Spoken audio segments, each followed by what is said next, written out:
I think next season's going to be better, Rog. I think next season he's going to get 45 Premier League goals. I mean, how can you not get better next season when he knows everything more about what Pep wants and how the players around him play? Welcome to a very special episode of Men in Blazers, one that marks the sunset on another Premier League season. All that remains is for us to award the inaugural Men in Blazers American Football Awards, 2 belts of wonder, given out to the men who've risen height and shoulder and occasional man bun above all of the rest. And the joy of this day is that those awards are given by you, the American Premier League fans, our GFOPs who voted across this nation by a ballot in our Raven newsletter. Subscribe now at meninblazers.com. And to help us sift through the nominees and present those coveted awards, we are not alone.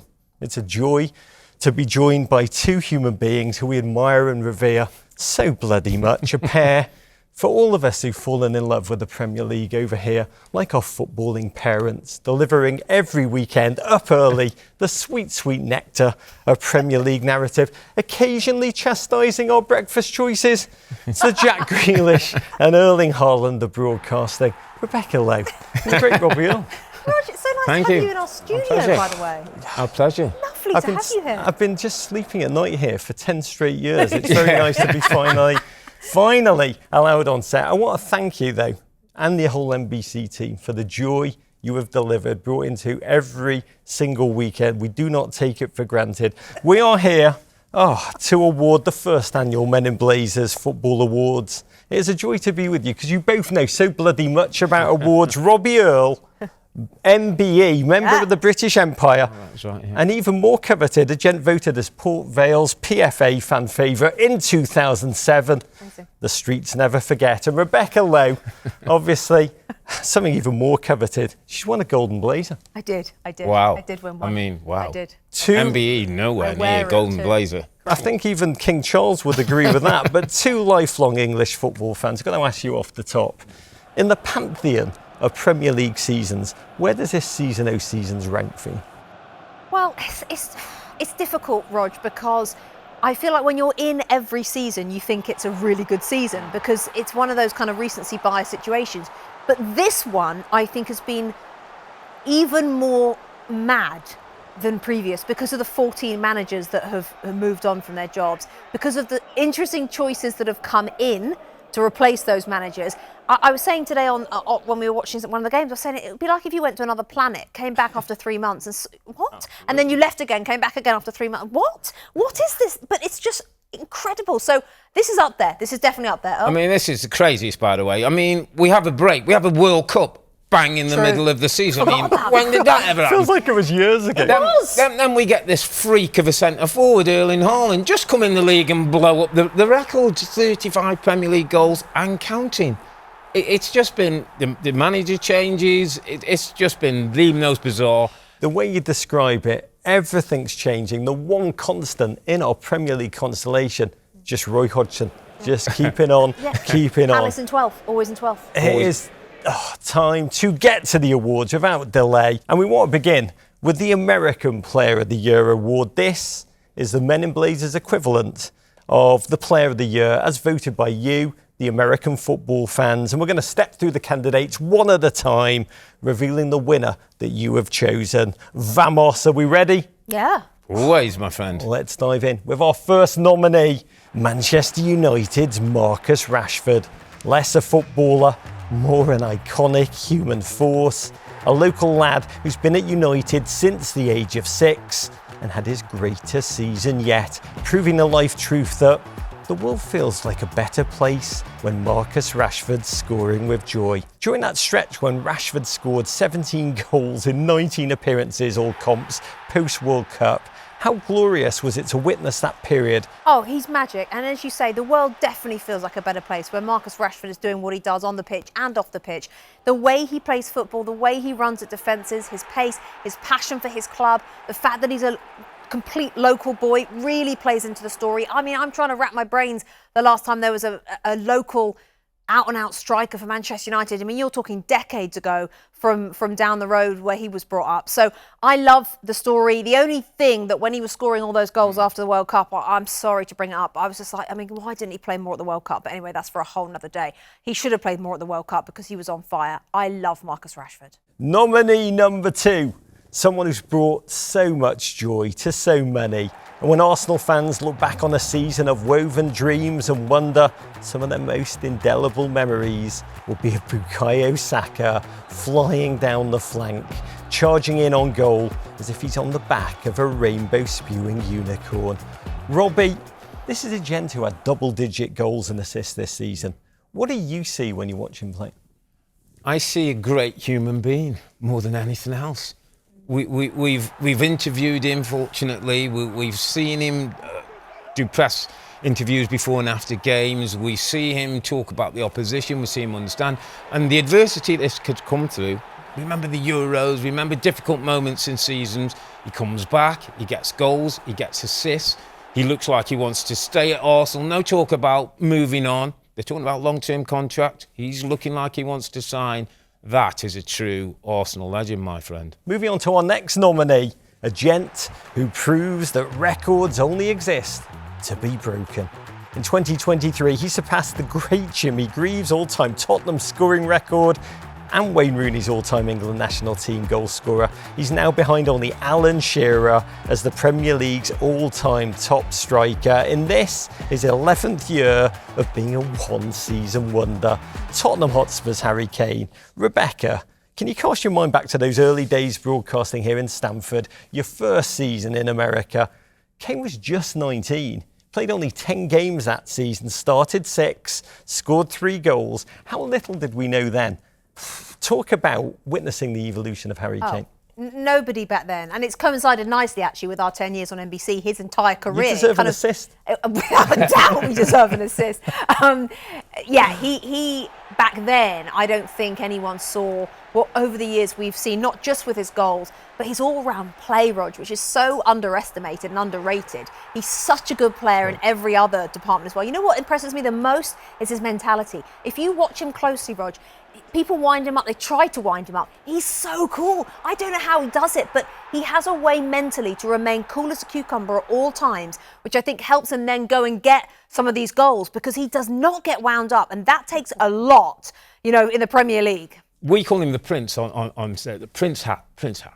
And he's football royalty for us. A gent who's conjured more hat-tricks this season than most mere mortals scored goals. Really is ChatGPT in cleats. An extraordinarily next-level footballer will score all the goals, win all the games and change the world through his ability to understand and interpret human language. At just 22 years old, he drowned out the noise, proved humans can become inevitable, breaking the Premier League single-season scoring record with a laugh. We are talking, of course, about Manchester City's Erling Braut Haaland. Just how good will Erling be? Oh gosh, that's a scary thought. And here are my 2 things on Erling Haaland. One, what's also so impressive about him is that normally when you go to play for Pep Guardiola, it takes time, right? It took him about a week. That's insane, which tells you when you then say, how good is he going to be? My only concern about Erling Haaland is that we're not going to see it enough in the Premier League. I fear, because of what people have said, his agent has said about Real Madrid,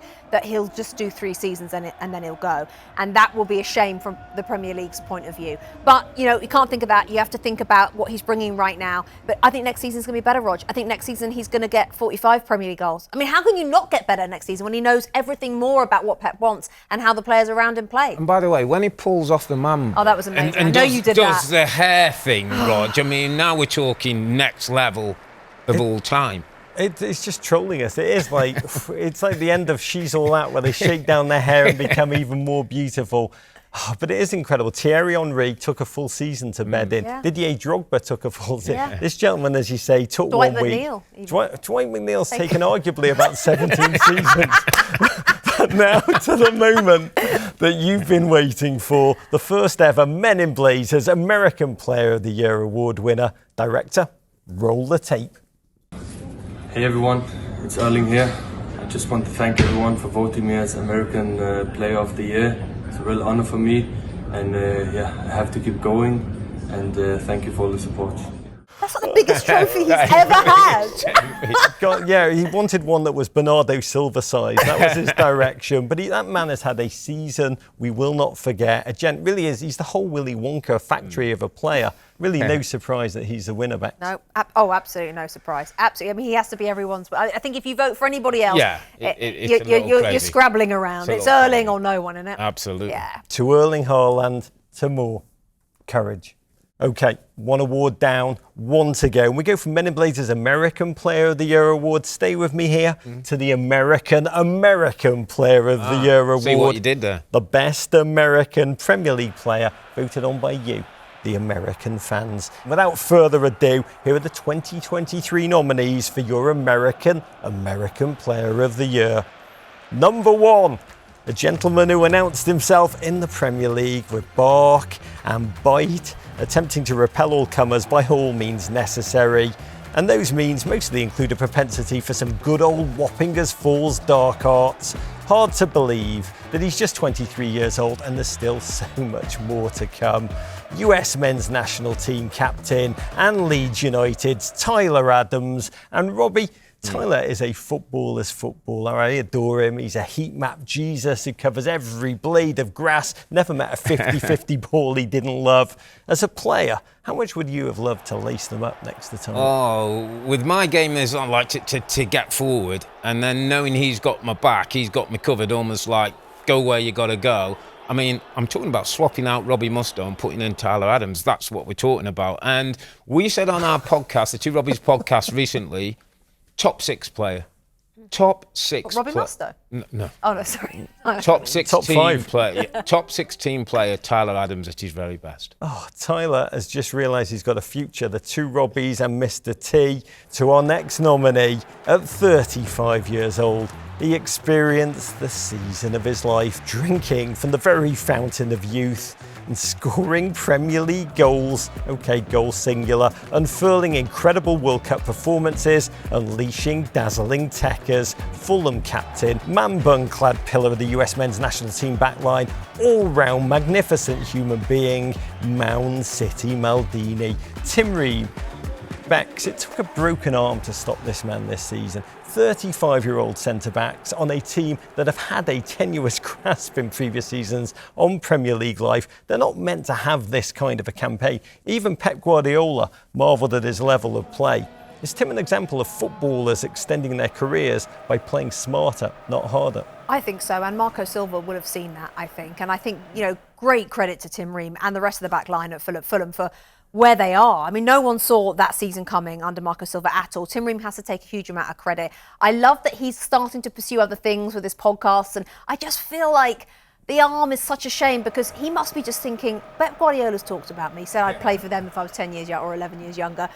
I mean, I'm living the dream. He's living the dream. At 34, 35, whatever he is, he's living the dream. Good on him.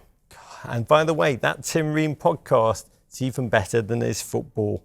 Now, to our third nominee for American Footballer of the Year, an Englishman whose heart beats red, white and blue, the greatest Scouse American ever to don a United States jersey, only because Anthony Hudson's refused to call me up. Coward. But this gent at 25 years old is a man who's overcome setbacks and disappointments to emerge as that classic triple threat. Footballer, Calvin Klein model, amateur magician, the Magic Johnson to Tim Ream's Kareem Abdul-Jabbar. It's Anthony Robinson. And Robbie, this is what they call in baseball a 5-tool player. This gent can do it all. I got to love him. And he was my underappreciated performer of the week on our podcast recently, based on a couple of facts, Rog. Wigan and Bolton were at the start of his career. He's not had the easy route into Premier League football. And Everton before. And Everton as a kid before. We're getting Everton in wherever we can. And this guy, the thing I like about Anthony Robinson more than anything else is he gives me everything he's got every week. And now and then it might not be quite at the very top level, but guess what? I kind of used to think of myself, just give everything you've got. And sometimes if it's not good enough, sometimes you get beat, you hold your hands up. Anthony Robinson is one of those who never gives up. A beautiful segue into our final nominee, Never Give Up. This inspiration, Matt Turner, A gent who's travelled one of the unlikeliest and most remarkable roads in football, picking up his gloves belatedly, aged 16, and finding his way tenaciously to be scouted and recruited by Arsenal Football Club, the team he supported from afar as a fan. World Cup clean sheet after World Cup clean sheet, a beacon of light for late bloomers everywhere. And yes, we know his Arsenal appearances have been limited to cup competitions, but this team made a title charge in his first season.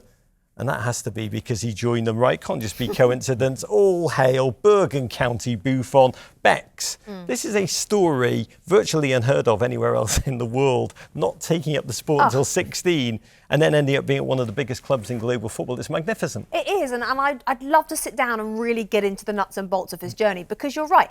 That is, anyone who's new to football, 16 is, you might as well be 36. That is so late to start playing football. And then to end up at Arsenal. But I'd love to he's got this front row seat in that dressing room through the highs and lows of the season, Mikel Arteta and Arsenal. He must have moments where he's like, I'm like, am I actually here? You know, one of those kind of like, how am I sitting here watching Arteta talk about a title race?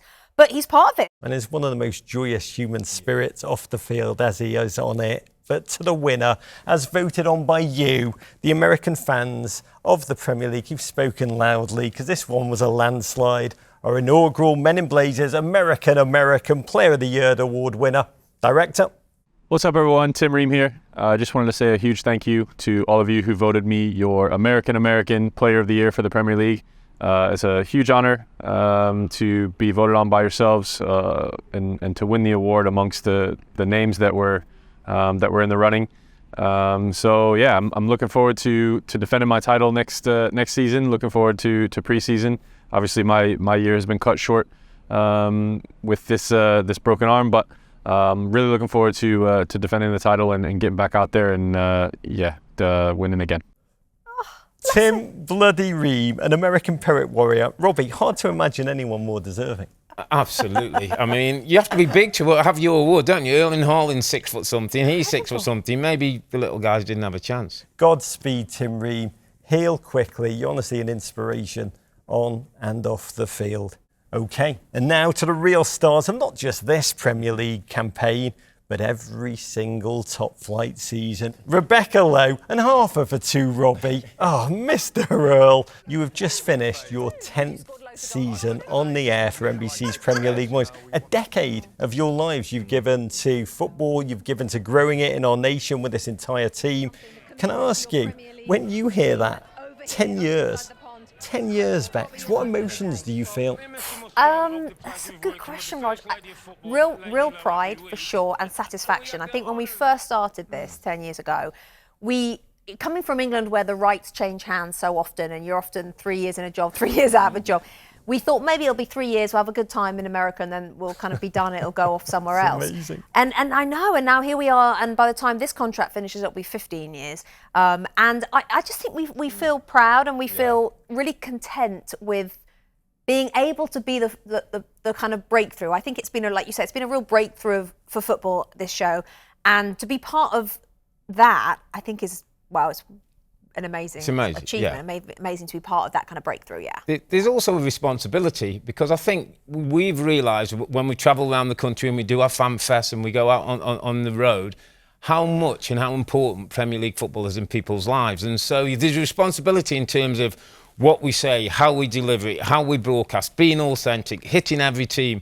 You know, the little teams at the bottom are as important as the bigger teams at the top. And so getting all that balance right is a responsibility that we take very seriously. If you each would have gone back to the set on that first day 10 years ago, what would you have told yourselves knowing what you know now? Yeah, I think to enjoy it, and to know sure. that what we're doing, or the authenticity that we're bringing, is the right way to do it. I think there was a time right at the beginning when we thought maybe we should say standings instead of table, and that question was being asked.